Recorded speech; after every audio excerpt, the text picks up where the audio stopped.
La vida en nuestro planeta es solo posible gracias a la energía del Sol. Sin ella, la Tierra sería un témpano de hielo a 180 grados bajo cero.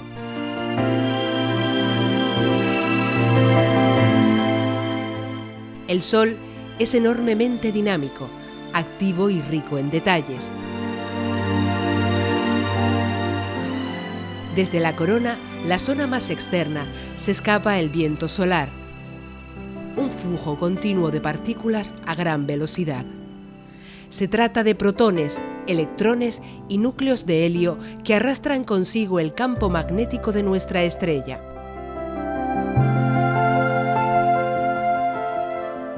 Los primeros indicios de la existencia de este viento solar se tuvieron al observar cómo la cola de los cometas se orientaba en dirección contraria al Sol.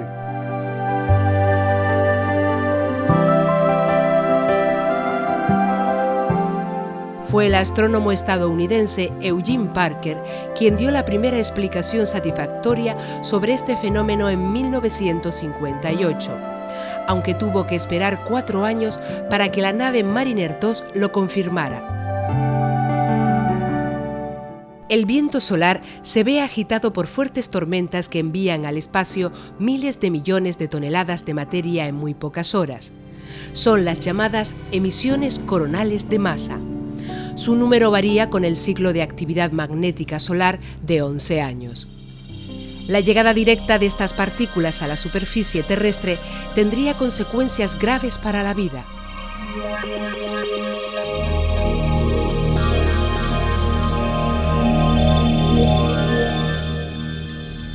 Afortunadamente, nuestro planeta dispone de un escudo o pantalla magnética que nos protege.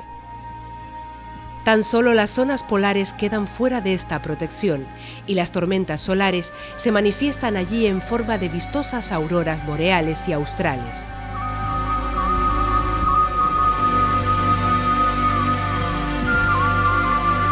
Para comprender este fenómeno podemos apoyarnos en el siguiente ejemplo. Imaginemos que la Tierra se reduce al vehículo que conducimos por la carretera.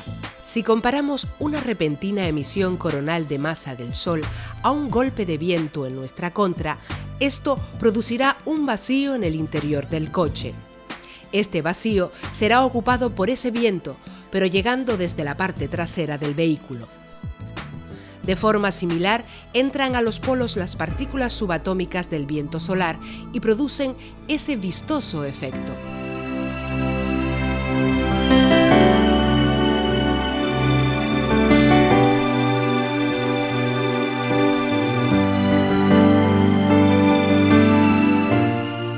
Otros fenómenos del universo producen flujos de partículas similares. Fenómenos violentos como la explosión de supernovas dan lugar a partículas incluso más energéticas que las solares. Son los llamados rayos cósmicos.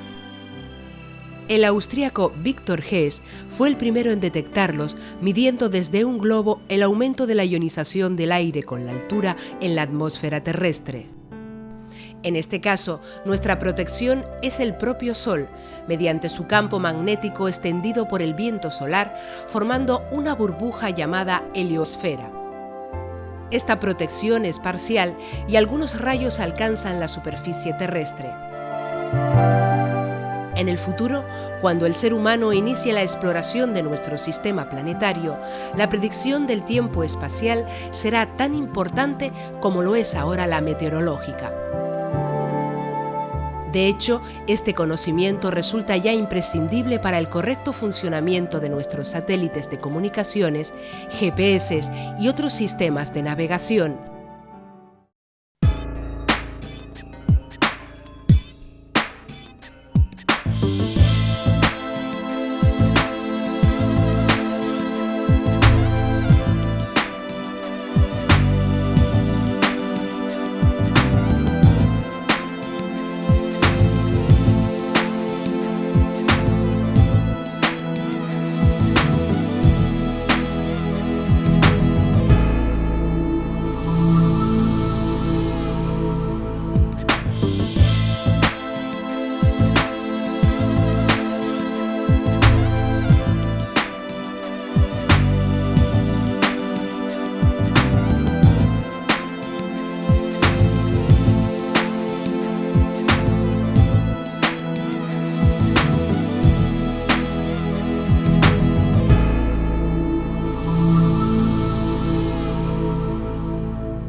life on our planet is only possible thanks to the sun's energy. Without it, the Earth would be a snowball at 180 degrees centigrade below zero.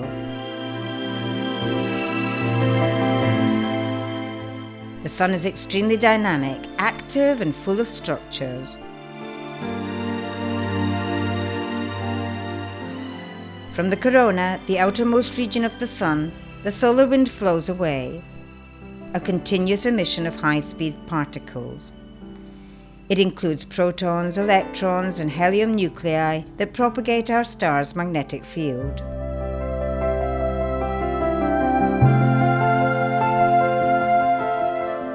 The first signs of the existence of the solar wind emerged from observations of comet tails pointing in the opposite direction from the sun.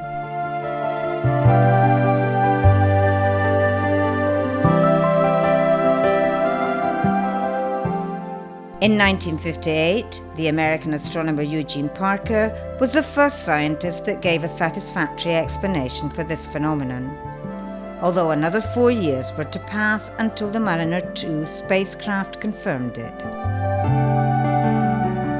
The solar wind is shaken by storms that burst thousands of millions of tons of material out into space in just a few hours.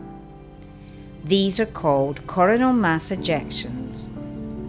Their frequency changes with the 11-year solar cycle of magnetic activity. The direct impact of these particles on the Earth's surface would have a serious effect on life.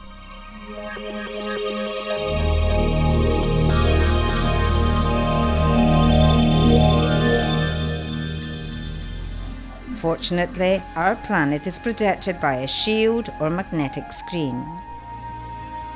Only the polar zones lie outside this protection, and this results in the colourful Aurora Borealis and Australis.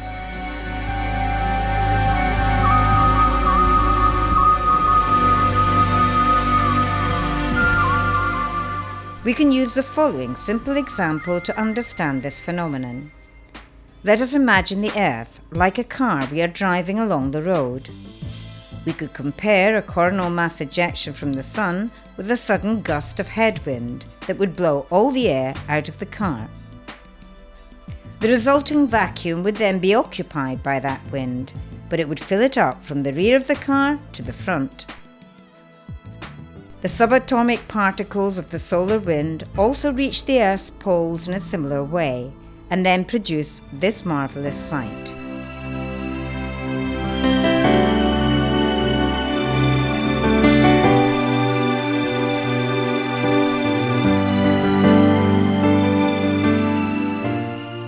Other phenomena in the universe yield similar flows of particles. Violent events such as the explosion of supernovas eject even more energetic flows of particles than the solar ones. They are known as cosmic rays.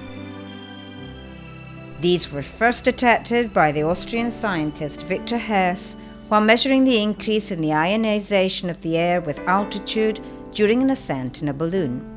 In this case, our protective shield is the sun itself, by means of its magnetic field, spread out by the solar wind, producing a bubble called the heliosphere. This is only partial protection, and some rays hit the Earth's surface.